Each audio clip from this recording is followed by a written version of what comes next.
операция прошла неудачно. И, в общем, дальше началась борьба за жизнь. Легко ли научиться управлять коляской Нет. без тормозов? Какое-то время он помогал, потом ушел. Классика жанра, как мне сказали в больнице.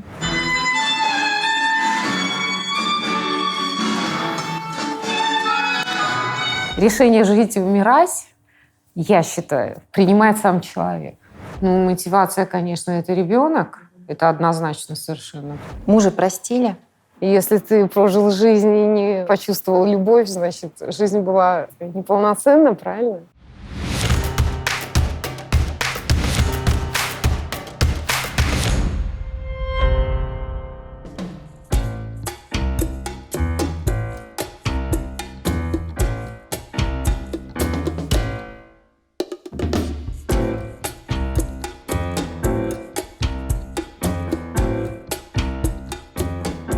Когда-то я думала, что танец — это шаг. И когда, собственно, произошла смена обстановки, да, и всего, что в моей жизни случилось, то я долгое время не могла, вообще понять, возможно ли какое-то творчество. Здесь очень тяжелый психологический момент, который ты переживаешь, это момент смирения. Которые люди решают по-разному. А ваш путь какой? Знаете, есть такой фильм «Никогда не говори нет». Всегда говори «да». По-моему, он так называется. Сначала надо... Это опять-таки тот же самый момент смирения, о котором мы говорим. Потому что сначала ты говоришь «да», тогда ты открыт, ты повернулся уже. А дальше ты с психологом разговариваешь или со священником, с любым человеком, который, верит и делает это искренне. Уже нет, дальше барьеров нет.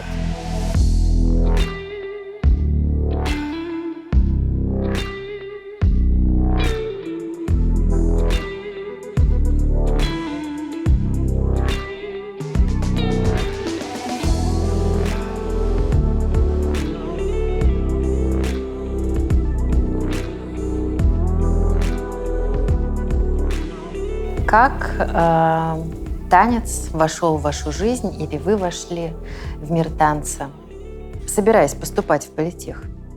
Мы жили в Литве, и в детский сад ездила балерина преподавать детям с Вильнюсского училища хореографического. Когда детский садик мы закончили, из этого детского садика выбрали 3 детей. И я была из них, да. Да, но тогда папа сказал, что никаких училищ, и вообще Майя Плисецкая из нее не получится, а в последней линии кардебалета обойдется без нее. И, наверное, все сложилось по-другому. Но судьба сделала такой круг, и я приезжаю в Петербург, и, соответственно, родители мне дают денег и все прочие ценные указания, чтобы я подавала документы в Политехнический институт. И я благополучно выхожу на Садовой улице и вижу объявление с рекламой, что объявляется набор.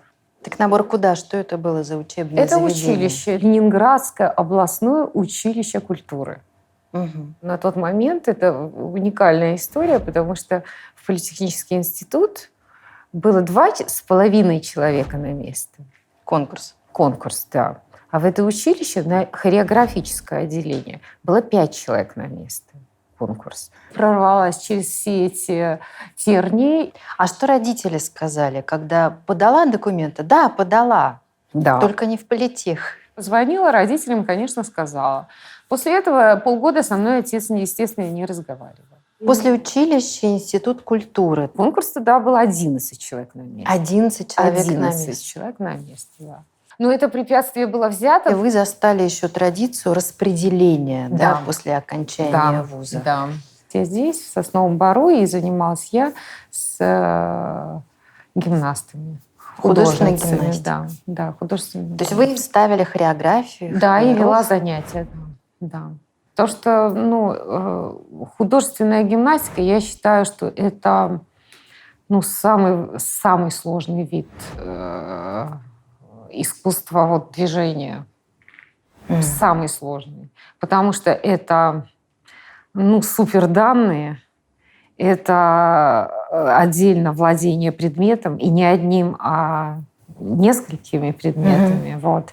И это, еще даже с музыкой. И что случилось, когда все пошло не так, когда жизнь превратилась в борьбу за здоровье? Такая история. Это история, да. Поехали мы на соревнования, там замерзли, потом я заболела простудой, а в итоге осложнений, стала подволакиваться там левая нога. Те врачи, которые меня лечили и оперировали, мне никто не сказал, что случилось. А сколько диагнозов вам пришлось выслушать, 3 вариантов? Да, 3. 3 варианта. Первый вариант был рассеянный склероз, второй вариант был онкология, опухоль, и, третий вариант — грыжа диска грудного отдела. И ни один из них на самом деле не был верен? Последний был верен, да. Но оказалась операция прошла неудачно, и все. И, в общем, дальше началась борьба за жизнь.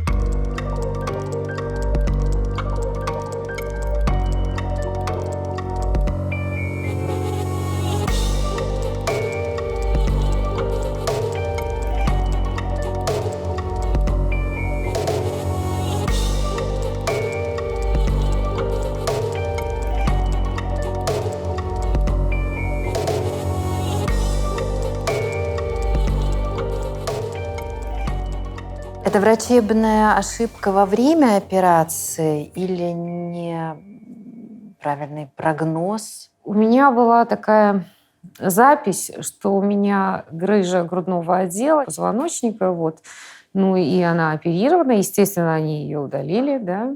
Но, видимо, в организме ничего нет лишнего, и, знаете, все пустоты в организме чем-то заполняются. Так и есть. Собственно, так и в жизни, да. Если пусто, то обязательно на этом месте что-то должно быть. Не может быть пустоты. И дальше что-то пошло не так, не знаю. То есть до операции вы вообще не предполагали, что будет такой исход? Наоборот, была надежда, что наконец-таки после этой операции закончится хождение по врачам. Да, и у меня был контракт на Кипр. В общем, все это накрылось у меня, да. Да, и мои гимнасты, которые там... У меня были 3 группы, и группы кандидатов в мастера спорта, и группа мастеров спорта. И, в общем, мы возили несколько спортсменок Винер показывать. То есть это такие... были серьезные работы. Это была такая жизнь, интересная очень. И, вы понимаете, вы занимаетесь любимым делом, вам еще за это деньги платят. Это же роскошь, правильно? В танцах коляска специальная, да? И она без тормозов. Легко ли научиться управлять коляской без тормозов? Нет, нелегко. Потому что она едет. Она едет, ее не остановить. Вообще движение коляски — это биомеханика и физика. Био — это ты, который сидишь на техническом средстве, которое нужно научиться с ним соединиться. И как в общем, те люди, у которых получается кататься на доске, серф. Да, это все об этом. Много времени заняло освоить эту коляску без тормозов? У нас есть такая номинация «Комби», да? Когда один танцор на коляске, а второй танцор стоячий. И он, который стоит, для того, чтобы понять, как осуществлять ведение, как войти в синхрон со своим партнером, он садится в коляску танцевальную и начинает тоже... Чтобы понять партнера. Чтобы понять эту биомеханику движения. И они садятся и говорят... Да, надо, как-то... Короче, они тренируются вместе с нами, они приходят, некоторые садятся в коляску и разминаются вместе с нами, чтобы, потом стать в пару с таким танцором. У меня получилась абсурдная история, получилась, потому что, когда я прихожу на классификацию, мне все конкретно говорят 2 класс. Это что значит? Это значит, что у меня все хорошо. То есть я соревнуюсь, когда я прихожу на соревнования, я соревнуюсь с людьми, которые, в принципе, ходят. Там нужно сделать определенные движения. Но когда я двигаюсь, люди не замечают, что я это не умею делать. То есть, вот смотрите, я могу поднять руки так, а так я руки поднять не могу. То есть, понимаете, да? То есть мне спина не дает это делать, ну, я буду И вы, падать. по сути, вы на Соответственно, соревнованиях если- выступаете с теми, у кого... Кто это умеет делать? В этом есть определенный такой, знаете, драйв именно по той простой причине, что ты, когда свои композиции или что-то продумываешь, что ты избегаешь тех движений, которые ты не умеешь делать, и, наоборот, насыщаешь свою программу такими движениями, которые, ну, качественно у тебя хорошо получаются. 7 лет в больницах, вы сказали. Это в буквальном смысле Да. были беспрерывные госпитализации? Ну, практически, да. Там какие-то двухнедельные там домой, потом обратно, домой и обратно. Сколько дочке было, когда с вами это произошло? 4 года. 4 года ей было, она со И мной как в кто больнице с ней жила. остался? Сначала она жила в больнице. В буквальном смысле? В буквальном смысле. Потому что, ну, как бы муж работал, некуда ничего, пока приехала мама. Как семейная жизнь, отношения с мужем преодолели эти сложности? И преодолели ли? Ну, мы не прошли, мы разрушились, да. Мы не прошли это испытание как семья. То есть нет. Что произошло? Ну, как бы какое-то время он помогал, потом ушел. Классика жанра, как мне сказали в больнице. Но я видела, но на моих глазах были другие случаи. И слава богу за эти случаи. Я ни в коем случае не говорю, что я очень простой человек в этом случае была. То есть и вот, ну, вообще очень многие и мужчины, и женщины, если они ощущают, что они обуза, они начинают агрессивно это говорить. И я в том числе. Это было все очень тяжело. Это было, ну так, как в танго. То есть это такая серьезная тема.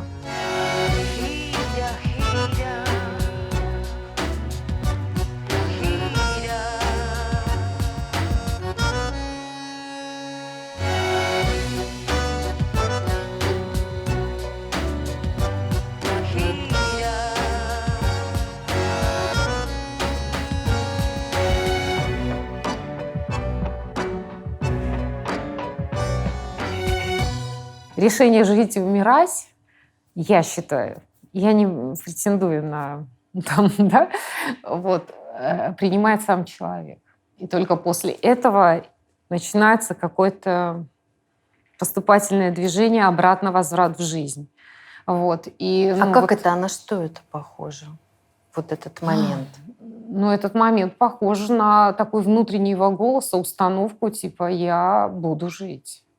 То есть, потому что вся твое остальное кричит в обратку. Однозначно в обратку. Ну, потому что, ну, во-первых, так жить не хочется, и половина по слабости своей, они принимают другое решение. И дальше начинается история разрушения. Так вот, там у нас, знаете, был такой этот тренажер, в который ты вот так встаешь, и на этой каталке ты ходишь по...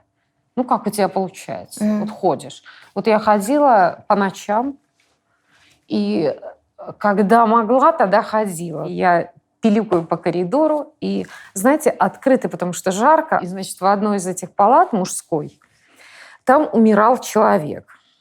То есть он был шейник. Или, ну, что-то, в общем, из моей истории. Я знала, что он из моей истории. И вот я смотрю туда, и у меня внутренний голос со мной разговаривает в этот момент. Я так не хочу. За него боролись мама, там, та-та-та, ходили, там, то, сё, пятое, десятое. Но он принял решение. Он принял это решение, отвернулся, и все. И дальше начал себя разрушать.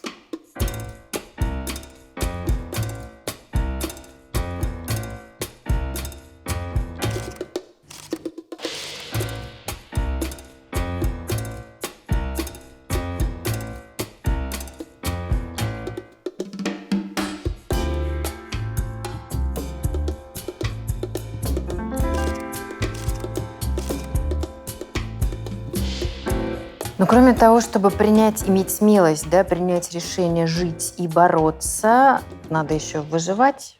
Вы Да. одна уже без мужа, я так понимаю. У вас ребенок. Мгм.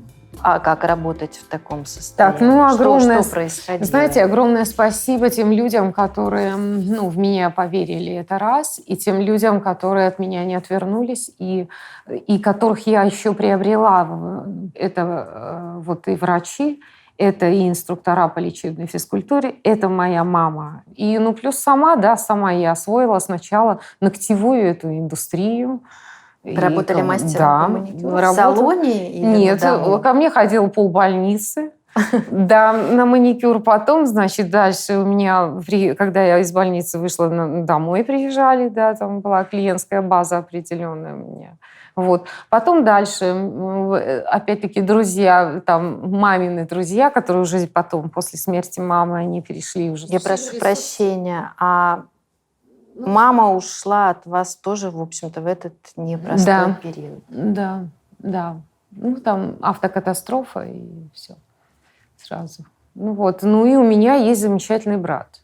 Вот. Он немногословно, но он рядом. И я рядом, да, если надо. Кроме поддержки близких, вашего решения, что еще поддерживало? Потому что, ну, правда, вы в определенный период, да, пережили прямо подряд, ну, такую цепь непростых событий. Я уверена, что вы много еще оставляете за кадром.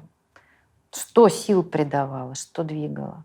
Ну, вообще, конечно, ну, всегда должно быть ради чего ты живешь. То есть Что было мотивацией для вас основной? Ну, мотивация, конечно, это ребенок. Угу. Это однозначно совершенно, потому что, да, это все. Вот. Ну и вторая мотивация, это, конечно, мама. Она мне как-то сказала, что, Алла, ну а тогда зачем вот это вот все? Ну, если можно очень быстро, там, я не знаю, выпить таблетку и пойти разговаривать с Богом сразу. Ну что, ну такое тоже было. То есть было все. И, соответственно, я там, ходить, будем, будем, все будем. Ну, а если, нет настроения, да, Ну, тогда откуда взять, танго. достать эти эмоции? Ну, всегда есть подтекст. Определенный словесный подтекст, да?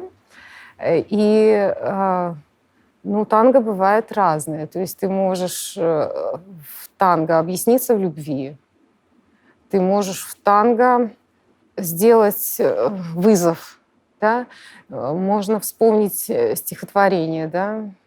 Вы помните, вы все, конечно, помните, как я стоял, прикованный к стене, да, разгневанно ходили вы по комнате и что-то гневное в лицо бросали мне, да. Ну, недаром же говорят, там, через тернии, к звездам, там куча всяких литературных источников, которые говорят о том, насколько тяжела там жизнь и все. Ну, с другой стороны, если ты прожил жизнь и не понял, что такое счастье, ты не жил.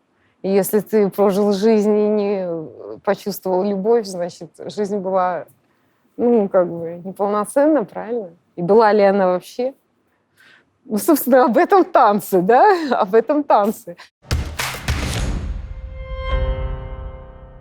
Давайте вспомним ваш первый приход в клуб танца на колесах. Колясках. Да, меня пригласила одна моя подруга судить конкурс танцевальный. А там в жюри сидит Ирина Валентиновна Волкова.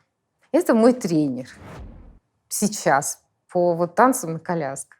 Она мне назначила встречу, и я, позвонила еще одной своей подруге, потому что у меня ни машины, ничего нет, соцтакси, этого ничего не было. В общем, было сложно все 5 лет назад. И подруга поддержала мою идею и говорит, да пошли. Прикольно, пошли. Ради прикола пошли. И все, и она меня в машину к себе запинала, и мы туда пошли. И мы пришли туда. И дальше они смотрели на меня, я смотрела на них. Они сказали, не посадить ли ее там на коляску, давайте посмотрим, может, она чего сможет сделать, и все. И я осталась в этом клубе. Что клуб «Танец на колесах» еще привнес в вашу жизнь, кроме того, что больше физической какой-то активности появилось, реабилитация? Это другое качество жизни. другое качество жизни, потому что, ну, во всяком случае, моя жизнь ускорилась просто в 2 раза. Если кто-то сегодня, смотря на ваш танец, думает, я бы тоже так хотела, но да куда я пойду? Ну чё, куда я? Я же ничего не умею. Что бы вы сказали этой Я тоже женщине? ничего не умею. При этом пойду писать картины. Я восхищаюсь работами, вот знаете, мастеров, которые войлок валяют. Я всегда говорю, вот когда на пенсии я пойду войлок валять. Ну, не умеешь, ну и что? Это значит что? Это значит учись. Это значит учись, приходи, учись, садись в коляску, пробуй что-то сделать. Вы одиночница. Это Да. ваш выбор? Почему Нет, вы в это паре так не сложилось. танцуете? Это так сложилось. Нет Просто. партнера? Ну, это сложная история, да, партнера найти. Пара есть пара. У А пары кого бы есть линии. хотелось? Вдруг увидит, услышит. Давайте загадаем. Давайте Какой нам загадаем. партнер нужен? Ну, партнер, не знаю, который любит танец и хорошо разбирается в бальном танце. Любящий танец, Да. бальник, Да. терпеливый.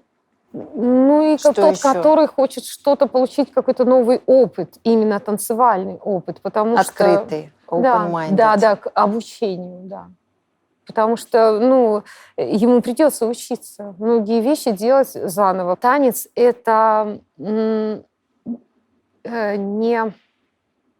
книга. Это нельзя написать, отложить на полку и через какое-то время взять и сказать, это классика, Пушкин. То есть танец — это живое.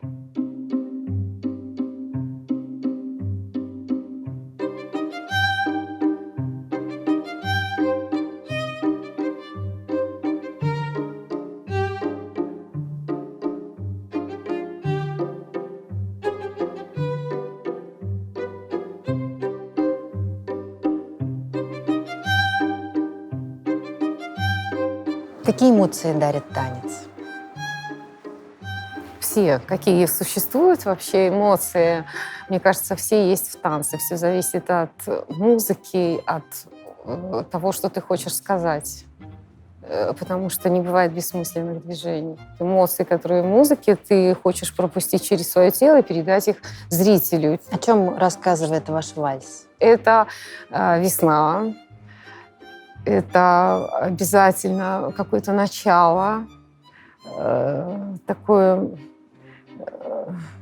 ну, это нежность, это одновременно и, ну, как бы вот как в вальсе, да, подъемы и снижение есть, да, и вот когда ты, значит, это восторг, а это какой-то, ну, как, ну, что все конечно. Вот все конечно. И вот когда ты уходишь, вот руки опускаешь, да, конечно, и потом ты от музыки опять черпаешь очередную волну вдохновения, и ты пошел дальше. Ну, собственно, это такое философское начало жизни. Вот.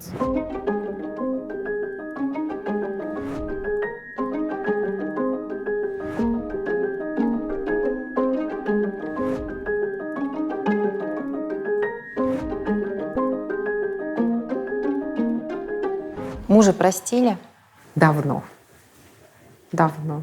Это уже давно-давно. Почему вы посчитали важным закончить отношения прощением? Хотя повод был сохранить обиду. Ну, что бы я делала с этой обидой? Дальше тиражировала ее или что? То есть это непродуктивно. Непродуктивная история просто, и все. То есть надо очищать сознание, очищать душу, все это делать, и все. На моем пути были прекрасные люди и верующие, которые, в общем-то, я верующий человек. У Бердяева есть прекрасная статья философская на эту тему. Он говорит, неверующие люди верят в то, что они не верят. Ну, то есть, потому что сама по себе вера, она дана человеку как индивидууму вместе с его сознанием. Если ты начинаешь раскручивать этот маховик, в твоей жизни появляются просто дополнительные друзья. Я утром могу встать, солнце светит, и скажу, слава Богу, какой классный день сегодня. Вообще спасибо тебе, что ты подарил этот день. Иногда я это делаю в конце дня. И знаете, я очень уважаю определенные молитвы. Есть молитва оптинских старцев. Это просто Ну, то есть ты читаешь такие вещи, которые, они просто переворачивают тебя. Они тебя поддерживают, потому что мы в этой жизни нуждаемся. В какой-то опоре, в какой-то как сказать, регуляции, если можно так сказать. Ну, потому что такое хорошо, что такое плохо, да? Вот так туда нельзя и так далее. Вера — это очень важная история, потому что именно вера, я говорю, философская история, не там, религиозная, да, а вера вот во все, что бы ты ни делал, к чему бы ты ни прикасался. Даже посуду надо мыть с любовью и верой в то, что это кому-то нужно. Если не тебе, то кому-то. Приносит пользу. Понимаете? То есть вот так. И не подходи, тогда не надо. Пусть одна посуда это стоит, подойдешь туда, когда у тебя вдохновение будет, мотивация определенная. Вот. Это как в танго, понимаете? Он просто вся энергия, у вас негативная энергия, генерируется в позитивную. Все по законам физики происходит. Понимаете? Вообще просто. И не надо будет об этом размышлять, потому что, знаете, и вот это вот все. Вот. Ты принял этого человека с его тараканами, так, ребята, что я могу сказать сейчас по поводу даже своего мужа? Извините, как можно любимого человека как-то критиковать или еще что-то такое? Это, это ты критикуешь себя, правильно? Ты же его выбирала. Все, соответственно, разбирайся со своими тараканами дальше сама.